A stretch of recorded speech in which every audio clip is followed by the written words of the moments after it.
Pat Olson with you once again here on our CUSD YouTube channel as we continue our circuit around the district and a chance to sit down with the principals at the various school sites. We find ourselves on the campus of Kings Mountain Elementary, and Miss Siegel, the principal here. I know the kids call you Diane, right? So we're going to make it real formal. We're real informal up at Kings Mountain School. Real informal. So let's start with that. Let's start about the informalness of this school. Close-knit community, as you know, you have a smaller campus, and tell us about how that all works with regards to your students. So we are the smallest school in the district. Well, maybe Pilarcitos has fewer students, but overall our program is the smallest. We have 73 students and some 50 parents.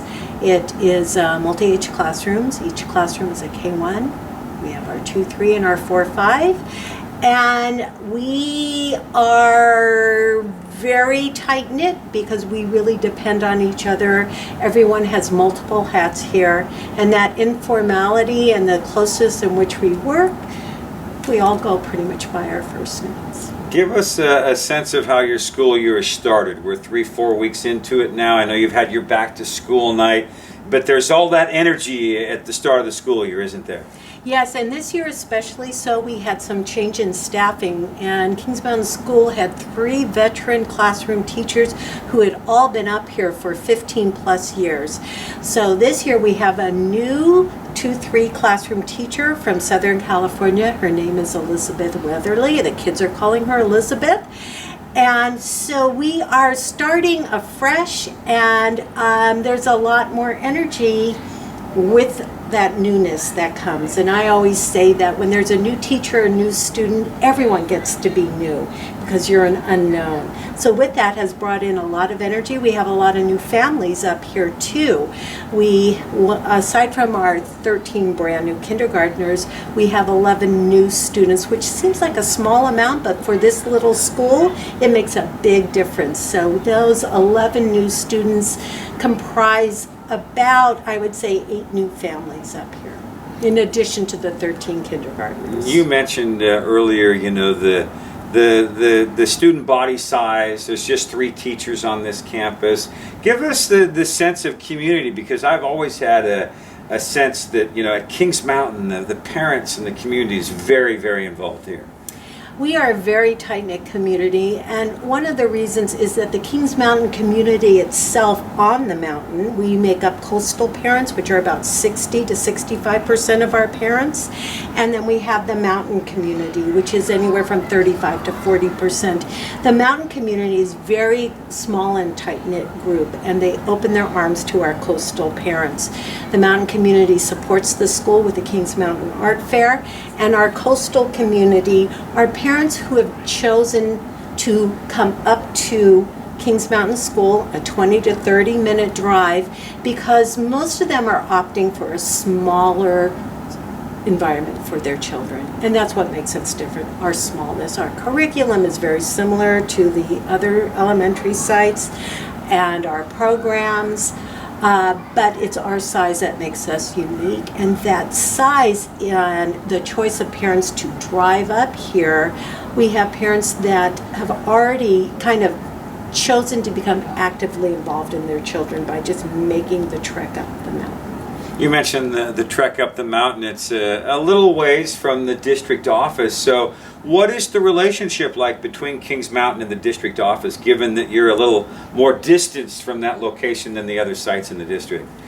Well, I have found that our relationship with the district office has grown tremendously. And I know that we're feeling a part of the Cabrillo Unified School District now. 4 years ago, when I started as site director and John Corey was principal, we didn't have as tight a relationship because Mr. Corey, who is such an integral part of the Cabrillo leadership, was mainly at the district office. And I would go through him. And when I became principal 2 years ago, suddenly I am in direct contact with our new superintendent, not new anymore, but Jane Euster, and Joy Dardanelle, assistant superintendent, and of course, our all-time favorite, John Corey, the other assistant superintendent. And I built a relationship with our chief business officer, Crystal Leach, and learned how the school has a place within the district, and am able to communicate that with our parents and our staff. So I would say we really feel we are a part of the district now. We're known and we're noticed and we're supported, and it's been wonderful building up the relationship that was not quite as strong a number of years ago. As we close it out, tell us about the responsive learning that you've got going this year on your campus. So this year we decided to focus our site on a something known as Responsive Classroom. Responsive Classroom is a program which focuses on student. It's student-centered. So when it says Responsive Classroom, we're talking about responding to the students. So this year teachers have rearranged their classrooms to support student learning and to make it accessible to engage students. We have morning meetings which engages students, specific practices with the idea of engaging and drawing students into learning, taking ownership, and teachers being more aware of how students are responding and sort of making it more flexible. And what we're finding is that the teachers are excited about these new practices and the students are enjoying them too. So we had our first staff development on it yesterday, and we're all very excited. We're implementing our morning meeting, and we're starting to do our hopes and dreams for the school year are up. We have kids are making their own rules in the classroom, and then we are working now on reparation. What does it mean when we break rules? And all teachers and students are on board and excited. You know, I said that was the last question, but I'm going to sneak one more in because you brought up, what happens when students break rules. Your mindset as principal, how do you operate? And I've asked most of the principals this because I remember way back when I was a student, the principal's office was kind of this distant thing, and sometimes the principal was only someone you met when you did make a mistake as an individual. But I know now most principals, and I'm sure you're the same way, are much more hands-on with the kids, getting to know them, etc. Well, I play two roles up here at Kings Mountain. I'm also the intervention teacher, and I team teach.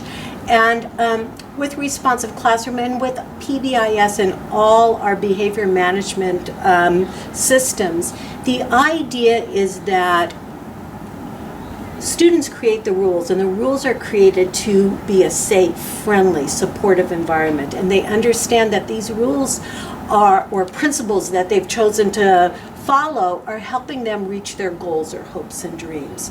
So rules are something that are student generated, and there's a purpose to them. There's very clear purpose. And we also talk about that growth mindset. So when you break rules, those are making mistakes, and we learn from our mistakes. The more we want a safe environment, and so I think all principals across the district will say a mistake is an opportunity to learn, and our students see mistakes as opportunities to learn, and that's how our staff sees it as well. So we want a place where kids can make lots of mistakes and feel really empowered by learning from those mistakes, because we also want to communicate a belief in their ability to be successful, and we truly believe that in our hearts and in the way we approach our students. Ms. Siegel, appreciate the time. I know it's going to be a great school year here at Kings Mountain. I guess I should call you like Diane, like all the kids do, right? And I can call you Pat, though. There you go. Thank you. All right, that's Diane, the principal here at Kings Mountain Elementary. I'm Pat Olson. Thanks for watching right here on our CUSD YouTube channel.